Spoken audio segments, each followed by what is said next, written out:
안녕하세요. 오늘은 캐시오 출전을 위한 준비물에 대한 이야기를 해보려고 합니다. 국내에는 제가 속해 있는 국제고양이협회 티카에서 캐시오를 1년에 6회 정도 진행을 하고 있습니다. 그 외에도 CFA라는 협회에서 캐시오를 개최를 하고 있습니다. 티카 캐시오의 개최 소식은 한국 MA연합의 홈페이지, 블로그, 인스타그램 등을 통해서 확인을 하실 수 있으시고요. 그 외 협회의 캐시오 소식은 그 외 협회 홈페이지나 블로그, 인스타그램을 통해서 확인을 하실 수 있으십니다. 먼저 캐시오에 출전을 하기 위해서 가장 먼저 고양이가 있어야겠죠. 가장 중요한 준비물이겠죠. 캐시오에는 여러 가지 클래스가 있는데요. 먼저 8개월 미만의 혈통 등록증 혹은 혈통 등록이 가능한 고양이의 경우 키튼 클래스에 출전을 할 수 있습니다. 그리고 혈통 등록증이 있거나 혈통 등록이 가능한 8개월 이상의 고양이의 경우 캣 클래스에 출전을 할 수가 있고요. 캣 클래스와 동일하지만 중성화 수술이 되어 있는 경우에는 알터 클래스로 출전이 가능합니다.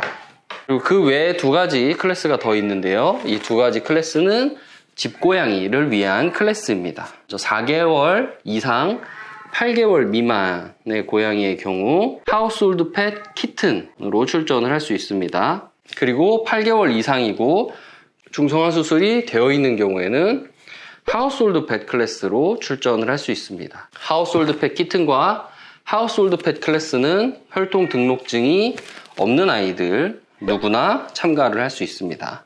자, 그러면 출전을 하고자 하는 고양이가 어떤 클래스에 속하는지 알아봤으니 본격적으로 캐시오 준비물에 대해서 소개를 해드리도록 하겠습니다. 첫 번째로 이동장이 필요합니다. 이동장은 아무거나 상관없고요.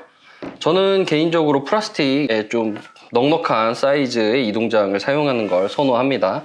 왜냐하면 동물병원이나 캐시오에 갔을 때 소독하기에 좀 용이하기 때문이죠. 그래서 이동장 안에 이런 패드 같은 걸 깔아주면 되시고요. 이동장은 안전하게 쇼장으로 고양이를 데리고 가기 위해서 필요한 도구이고요. 만약에 이동장에 들어가는 걸 싫어하는 아이가 있으면 집에서 평소 생활을 할 때 이동장의 이 앞부분을 제거를 해서 안에 쿠션을 깔아 놓는다거나 아니면 사료나 습식, 간식을 줄 때 이동장 안에 들어가게 해서 사료를 주거나 간식을 주는 그런 형식을 취하시면 고양이가 이동장을 좀 더 친숙하게 긍정적으로 생각을 할 수 있게 됩니다. 만약 이동장을 굉장히 싫어하는 아이가 있으시다면 그런 반복적인 훈련을 통해서 이동장에 적응을 시키실 수도 있습니다. 물론 이건 캐시오뿐만 아니라 병원을 갈 때도 굉장히 유용한 팁이라고 이야기를 할 수가 있겠죠. 두 번째로는 개인 텐트가 있습니다. 캐시오에 많이 와보신 분들께서는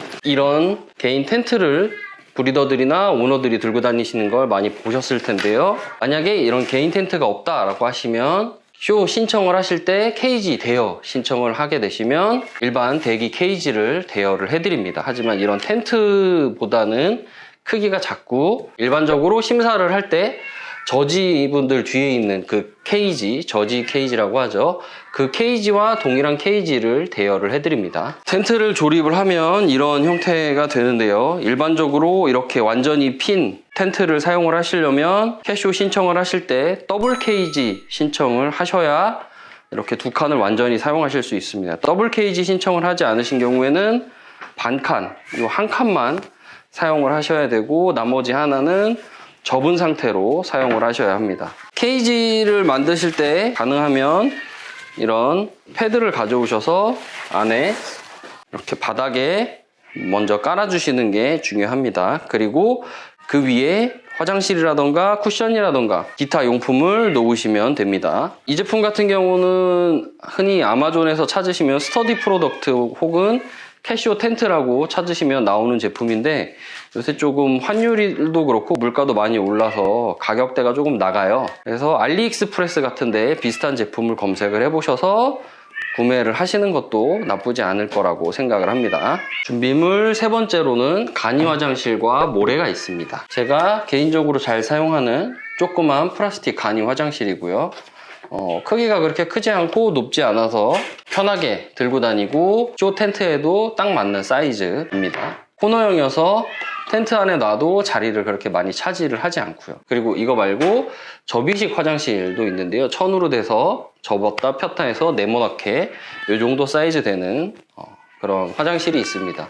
그 화장실의 경우에는 들고 다니는 편의성이 굉장히 높은 화장실이라고 이야기를 할 수가 있겠죠. 모래도 필요한데 모래는 너무 많이 가져오시지 마시고 여기에 살짝 덮을 수 있을 정도, 너무 많은 양은 가져오지 않으시는 게 좋습니다. 어쨌든 모래를 사용하신 다음에 다시 가져가셔야 되기 때문이죠.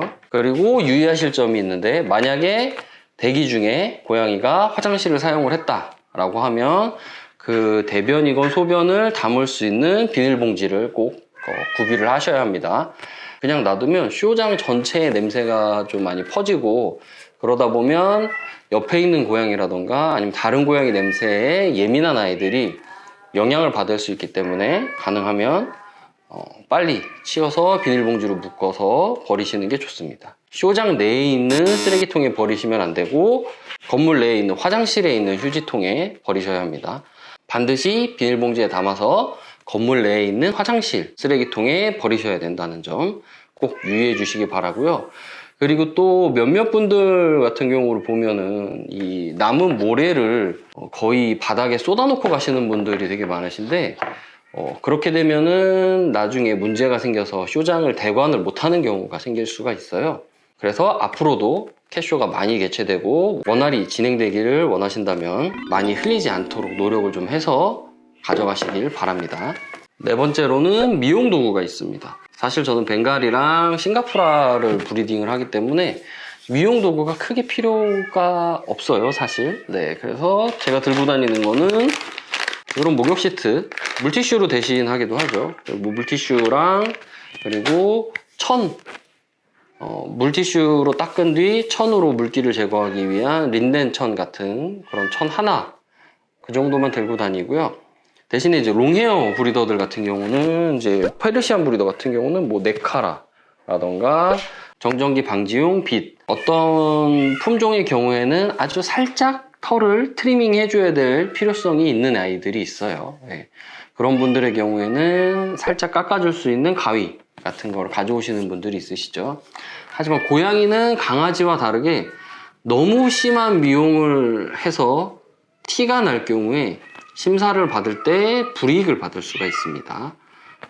고양이는 자연스러움을 중시하기 때문에 너무 동그랗게 깎은 털 모양이 보인다거나 하면 감점을 받을 수 있습니다. 그리고 여기서 주의하실 점은, 만약에 미용을 하신다 하시더라도 귀 안쪽 털이랑 그 롱헤어의 경우에 발바닥에 있는 발바닥 털 같은 경우는 절대로 깎으시면 안 된다는 점 꼭 명심해 주시기 바랍니다. 그리고 기타 물품들이 있는데요. 이렇게 고양이가 쇼장에서 먹을 사료, 밥그릇, 혹은 하나를 더 준비하셔서 물그릇으로 사용을 하셔도 되고요.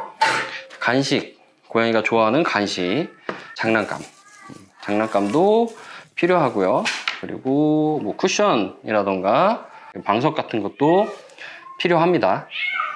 그래서 이 정도면은 사실 캣쇼에 필요한 기본적인 물품은 다 갖췄다고 얘기를 할 수가 있는데요.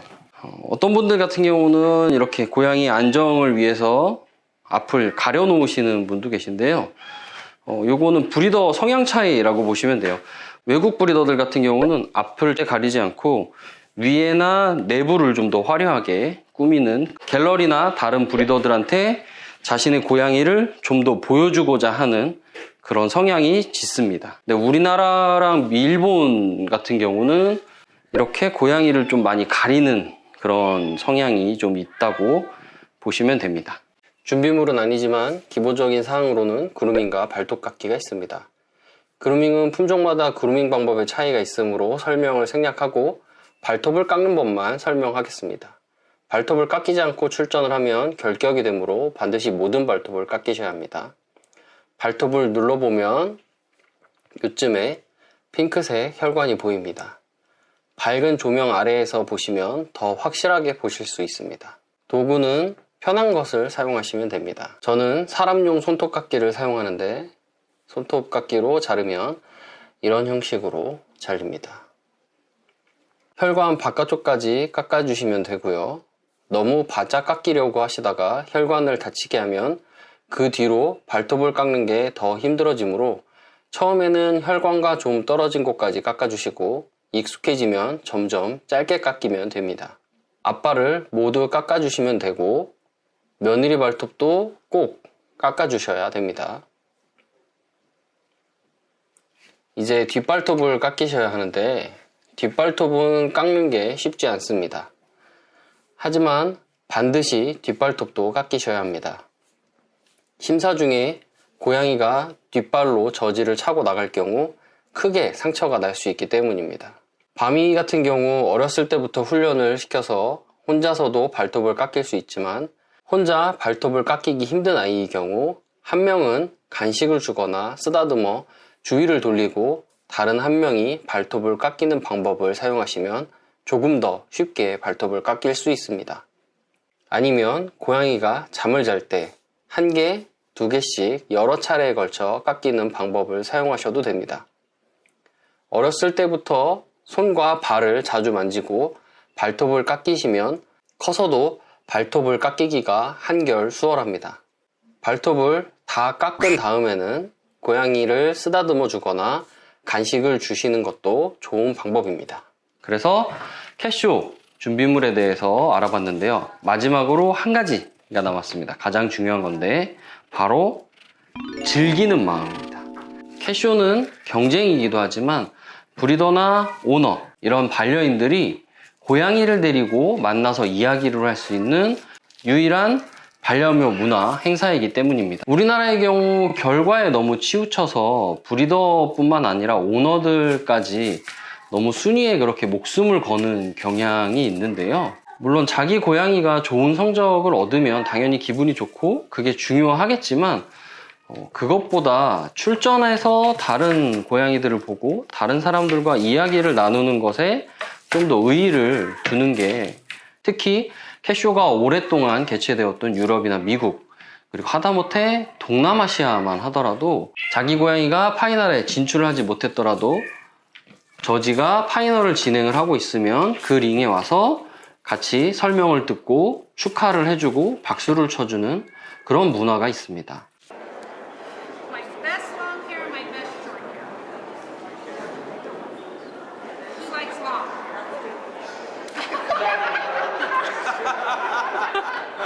You're supposed to cheer. Cheer for like long.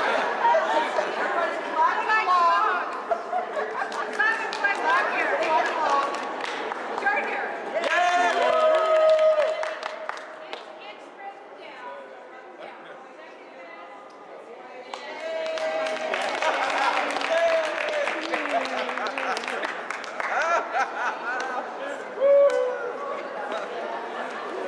해외를 다니면서 마스터 클락이나 저징을 할 때 항상 아쉽게 생각을 했던 것 중에 하나인데요.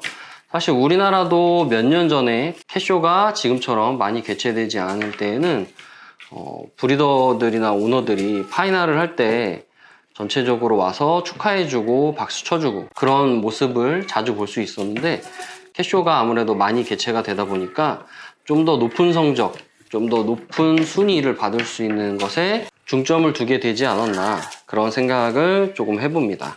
그래서 우리나라 출전자분들도 캐쇼 자체를 즐기고 다른 출전자들의 성적에 같이 기뻐하고 박수 쳐줄 수 있는 그런 캐쇼가 되었으면 좋겠습니다. 그런 캐쇼가 되면 당연히 나중에 다른 사람들도 본인 고양이가 파이널에 올랐을 때 다 같이 기뻐해주고 박수 쳐주고 축하해주는 그런 문화가 생길 테니 말이죠. 자, 그럼 오늘 알려드린 캐쇼 준비물에 대한 영상이 도움이 되셨길 바랍니다. 혹시나 캐쇼 출전을 위한 자세 훈련에 대해서 알고 싶으신 분들은 상단에 카드를 클릭해 주시기 바랍니다. 오늘도 영상 끝까지 봐주셔서 감사하며 다음번에도 유익한 영상으로 돌아오도록 하겠습니다. 모두 행복한 하루 되시기 바랍니다.